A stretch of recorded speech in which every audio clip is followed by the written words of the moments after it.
Hey YouTube, welcome to the third part in my mini-series, Becoming a Faster Rider. Today, we're going to be riding with FX. I already told him I was going to be coming for him, and I wanted to push the pace a bit. We're going to be taking some of the previous principles that we discussed in the earlier videos, and we're going to apply them into becoming a better, more fluid, faster rider. Or at least try to. I really wanted to focus on certain riding techniques, maintaining that ever crucial attack position, standing up as much as possible, controlling the bike with my knees pinched against the gas tank as opposed to just relying on my arms throughout the day. Being smooth on my throttle control and clutch control will be everything as well. If I'm going too fast, in a turn or out of a turn, I could overshoot the turn, I could undertake the turn. Even going downhill, if you're not going fast enough, you're likely to stumble over small obstacles that normally you would have just rode right over. And going up a hill, well, we all know how that goes. If you have too much traction, sometimes the bike will kick you off if you're going too hard on it. And if you don't have enough traction, then you'll just stall on the hill. It's all about being smooth. I'm not used to riding more open terrain. If you look at a lot of my other videos, it's really tight technical stuff. I've learned to ride slow. And if you can ride slow, they say you can ride fast. But there's some things about riding fast you have to learn as well. So let's catch up with FX and see how the rest of the day goes. Fast doesn't just mean open areas. Fast can also be in the tight or technical. This trail isn't very technical, but it can be a little tight. There's some trees that can throw you off on your game, and some turns that, if you're not careful with your throttle or braking, you could really overshoot or even undershoot. I don't want my arms to tire, so I'm squeezing the bike with my thighs and my knees. Not as hard as I can, but just enough that I can move the bike in the turns with my body weight alone, and my arms are pretty much just stabilizing the front end and controlling the clutch and the throttle. Grabbing throttle is awesome, great feeling. However, sometimes it could get you really hurt, and you got to be careful. Once again, being fluid in your riding, looking far ahead will make you a much more fluid rider, and it will pay off in huge dividends as you're less likely to hit an obstacle and hurt yourself.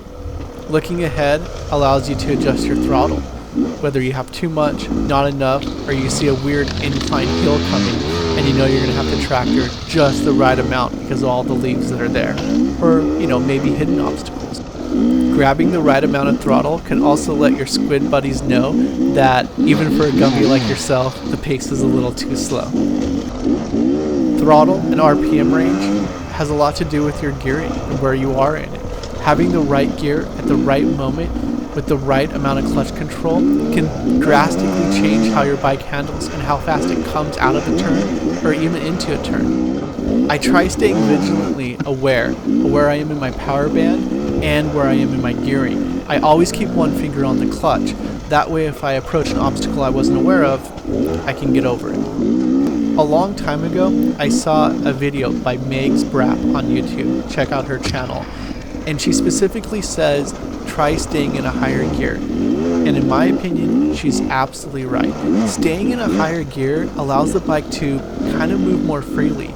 And two strokes have an immense amount of torque, especially at the lower end range.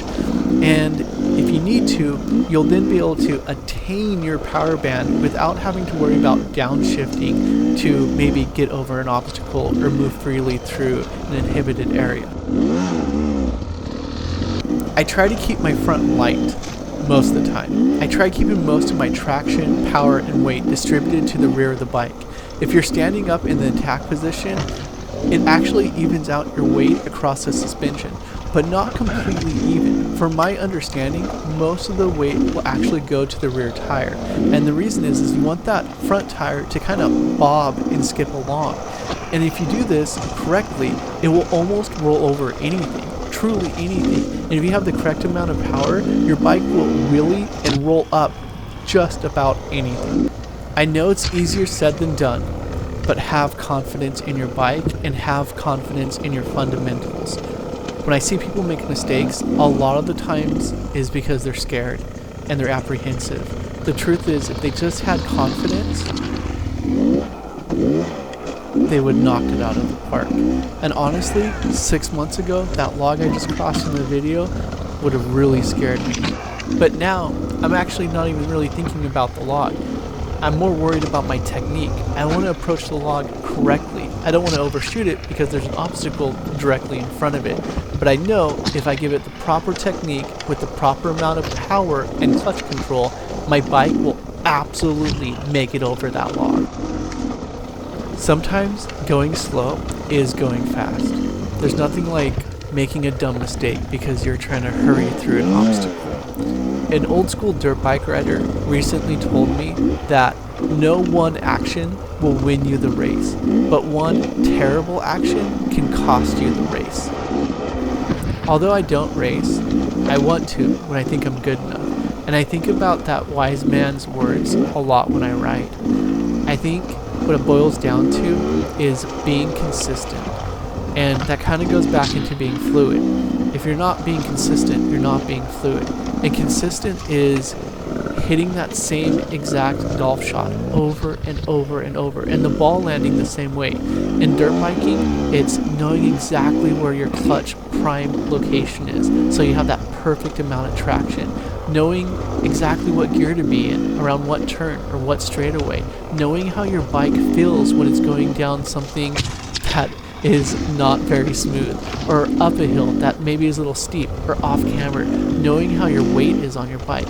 It's that consistency, and being consistent and smooth, in my opinion and from what I've learned, will make you a fast rider.